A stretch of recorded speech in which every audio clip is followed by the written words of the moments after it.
Kuna comment nimekutana nayo leo hii hapo, imeuliza hiyo ya kwanza kabisa, imeuliza wewe ni fundi au dalali? Tunataka fundi. Inamaanisha yeye anataka fundi.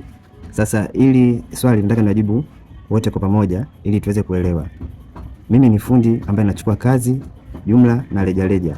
Yaani inamaanisha kwamba kama una kazi kubwa ambayo labda imeanzia plaster, skimming, gypsum pamoja na tiles, yani nachukua zote kwa ujumla. Na kama unahitaji kazi moja moja, kwa mfano labda skimming, rangi, tiles pamoja na gypsum, kazi kama hizo tunazifanya pia, nachukua moja moja.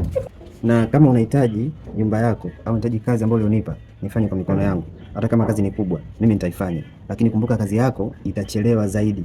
Tunachokifanya sisi ni kuweka watu wengi kwenye kazi kubwa ili kazi iweze kuisha haraka. Kazi bora, kazi iweze kuisha kwa haraka. Ndio tunachokifanya sisi. Na kama unahitaji nifanye kazi moja moja au kazi kubwa peke yangu, mimi naweza kufanya, lakini kazi yako itachelewa bosi wangu. Ndio hicho ambacho tunakifanya sisi. Kazi yako inaenda vizuri kwa ubora zaidi.